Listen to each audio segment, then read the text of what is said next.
Komið sæl, nú ætlum við að kíkja aðeins á flatarmál þríhyrninga. Við vorum með ferhyrninga og samsíðunga daginn og nú skoðum við þríhyrningana. Þetta nú engin nýjungar eða engar nýjungar fyrir ykkur. Þríhyrningur hefur 3 horn og 3 hliðar.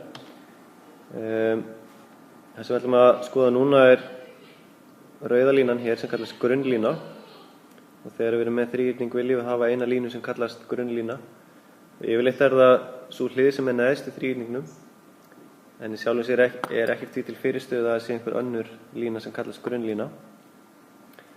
En hér sjáum við af hverju við þurfum að hafa grunnlínu, og það vegna þess að til þess að geta fundið hæð þríhyrnings, þá það skilgreint sem lengdin frá hornpunkti sem á móti grunnlínunni og hornrétt niður á hana. Hornrétt þýðir að 90 gráða horn sem myndast hérna. Þannig að bláa línan sem hæðin á að vera þvert á grunnlínuna. Þess vegna þurfum þið að hafa í huga að þið megið ekki líta á þessa hlið hérna sem hæð. Það eru mistök sem sumir gera og ég má heldur ekki teikna línuna svona skakt niður á grunnlínu. Þetta telst ekki vera hæð.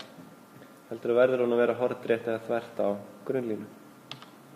Og þegar við erum komin með grunnlínu og hæð, þá hægt að reikna út flatarmálið með þessari formúlu. Grunnlína sinnum hæð og deilt með 2. Passið ykkur að muna eftir að deila með 2, það eru ótrúlega margir sem gerða á Klaufavelli að gleyma þessu.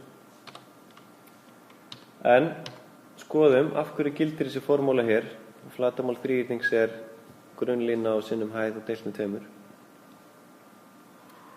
Við erum nú þegar búin að fara yfir hvernig við reiknum flatarmál svona rétthyrnings, og það flatarmál reiknað grunnlína sinnum hæð eða lengd sinnum breidd, stundum kallað, og þá ég komin með allt þetta flatarmál hér. En ef ég vil bara hafa helminginn af svæðinu, þá deili ég með 2 og þá ég komin með flatarmál á hálfum rétthyrningnum sem einmitt þríhyrningur.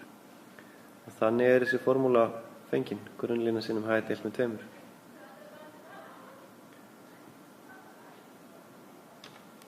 En skoðum aðeins betur þetta fyrirbæri hæðina. Að eins og við sögðum áðan þá hæðin alltaf frá topppunkti og beint niður á grunnlínu, hornrétt. En hvað gerum við hér þegar við lítum á þetta hérna sem topppunkt og ég get ekki dregið línu hornrétt þetta niður, eða hvað?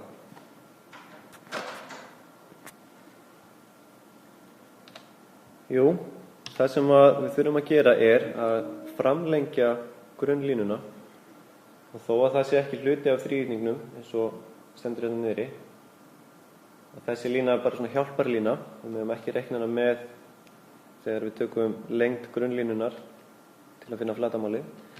En með þessa hjálparlínu þá get ég dregið hæðina hornrétt niður á grunnlínu eða hjálparlínu grunnlínunar. Og þegar ég komin með þessa grunnlínu á hæð, þá get ég áfram notað formúluna fyrir flatarmál þríhyrnings, grunnlína sinnum hæð deilt með 2. Ég ætla að sýna ykkur aðeins forrit sem þið hafi reyndar séð áður, sem sýnir hvernig þetta virkar svona í praxís. Og hér sjáum við það, einhver ykkar eru kannski búin að prófa þetta,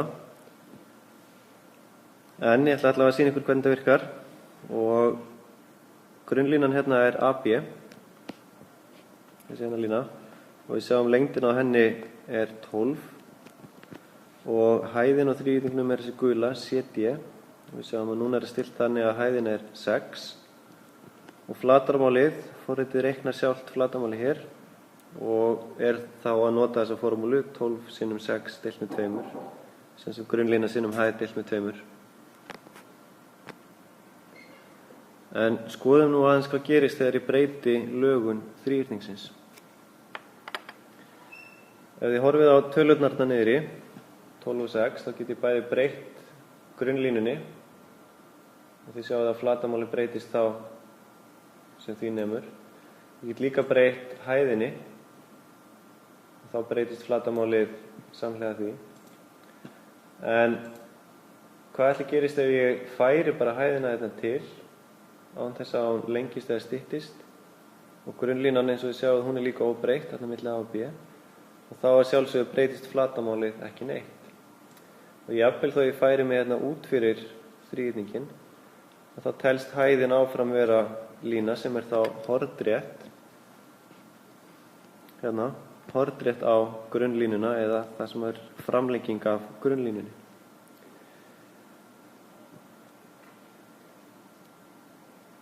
En við skulum kíkja aftur í útreikningasvæðið okkar og ljúka þessu þar. Og ég ætla að enda á því að sýna ykkur aðra leið sem við getum farið ef að einhverjum finnst það ruglingslegt að þurfa að fara út fyrir þríhyrninginn til að finna hæðina. Og þá breytir það ekki flatarmáli þríhyrnings þó svo að við snúum honum. Þannig að upphaflega leit þríhyrningurinn svona út, og ef ég ætla að teikna hæðina núna inn á, þá þarf ég að teikna hæð hér og framlengja grunnlínunni.